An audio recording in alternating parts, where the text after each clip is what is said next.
Today we're looking at 6 schedules of different featured creators on Webtoon and what it's really like to be publishing on a weekly basis. My name is Jin, I'm in charge of Discover Creator Care, and this is Discover More, where we show you how to make the most out of publishing on our free-to-use, free-to-publish platform Discover on Webtoon. The 6 creators that we're hearing back from today include Mongie, the creator of Let's Play, Sherard Jackson, the creator of Darby, Monica Gallagher, the creator of Assassin Roommate and the artist behind Boo It's Sex, Fishball, the creator of My Giant Nerd Boyfriend, Victoria Robado, the creator of #Blessed, and Dustin Rogers, creator of Dust Interactive. We sent 11 questions to all of these creators to find out what their day-to-day lives are like. Question number 1, what is your daily or weekly schedule? So for a lot of our creators, their schedules are based off of the day that they publish. So for creators like Monica and Sherard, they'll get their episode up, they'll take 1 or 2 days off for themselves, and then they'll get right back to it with the usual cycle of roughing, sketching, inking, and coloring their episodes out. Another example of a schedule is Fishball's weekly schedule, which you can see here, and you can see that Fishball also takes 2 days off, one for any other projects that she has, and another just for a day off for herself. Ultimately, it's about finding the right balance for yourself with the many things that can be going on with your life. Question number 2, how many hours a day do you spend on your Webtoon? For creators like Dustin and Fishball who do short-form comic strips, it can really depend. For Dustin, he's always thinking about ideas, so it's actually a little bit hard to tell. Writing is the hardest part for him, and he spends probably about 2 hours a day if you average all of the time he spends on writing, brainstorming, and production of his comics, so that published 3 times a week. For narrative creators like Mongie, Victoria, Monica, and Sherard, it depends on the episode and what their daily lives are like. For all of them, Webtoon creation is actually a full-time job. Question number 3, do you keep a calendar? What does it look like? Creators like Monica and Sherard also keep calendars as well. Monica's pretty old school. She keeps a paper calendar in front of her that she's always flipping through.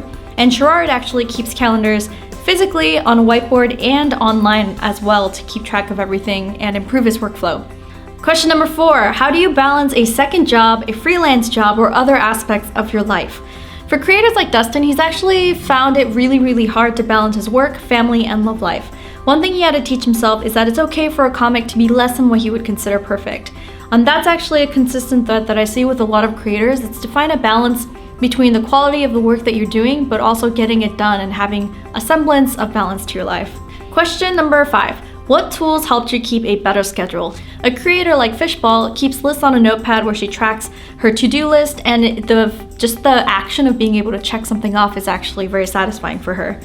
For creators like Mongie, Victoria, and Monica, they all use time tracking apps to keep track of what's going on. Mongie recommends software called Rescue Time. It runs in the background of her computer and tracks the time she spends on different software and tasks, and it helps her learn how long it takes for her to complete a comic, and that in turn helps her plan her schedule. Question number 6, when do you take breaks and what do you do on your breaks? Something that's consistent across all of the creators I've talked to is that they always schedule break time for themselves. Mongie likes to take a break every 2 hours. She gets up, makes coffee, checks messages, eats a meal, cuddles with her pets, or she does some stretches. Question number 7, what are the tools that you use to create your comic? Mongie has a nice setup where her software is similar to Victoria's, where she uses Clip Studio Paint and Photoshop. The hardware she uses is a Wacom Cintiq 27 QHD, and she uses something called a Shuttle Express integrated into Clip Studio Paint. It's kind of like a mouse. It's an input device that lets you create shortcuts with your software. Not all of our creators work 100% digitally. Some of our creators like Dustin, he starts off traditionally. He starts with pencil and paper on newsprint because it's cheap and it's big. He inks over it using Tombow brush-tipped markers, takes a photo on his iPhone, imports it onto his iMac, and uses Adobe Illustrator to ink and color. Question number 8, what is the setup for your workspace? A lot of our Webtoon creators actually find themselves drawing on the go because of the weekly publishing rate of their series. A creator like Monica, who travels a lot for conventions, works in a variety of places. She has her drawing desk, she works at her coffee table, her kitchen table, coffee shops, bars, conventions, you name it. A creator like Victoria actually does have quite a nice setup at home where she has her studio area that has her desktop computer and her Cintiq. But she also travels a lot for conventions and for visiting her family back in Argentina. So she may have actually drawn a lot of the #Blessed episodes more on the go than at her desk. Fishball has 2 separate spaces, one where she works on her traditional media, and then right next to it her desk where she does all of her digital work that's set up appropriately for each part of her process. Question number 9, how do you take care of yourself? So for Fishball, the first point she mentions is get some sufficient sleep, exercise, and get the blood pumping. She treats herself to monthly acupuncture sessions and massages, and she pets all the dogs. And question 11, last but not least, do you have any tips for any aspiring creators?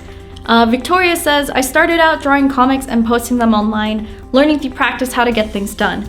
I always have that feeling that my work's not good enough, but I keep pushing through because once that update is done, I feel happy because it's what I want to do. Sherard says, put your work on Webtoon now. Don't just think about doing it, do it. And don't wait for your story to be perfect. It will never be. Start your story, give it time to grow, and your work will get better over time. Monica says, make sure to connect with other creators. Comics are a very supportive community. We're all here to help one another out. Whether through feedback, encouragement, advice, etc. Just remember it's a two-way street. Don't just ask for help from others. Offer yourself as a sounding board as well.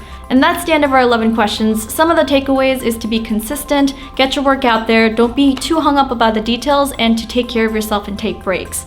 Any resources or tools or software I mentioned in the video are going to be linked or listed down in the link box below.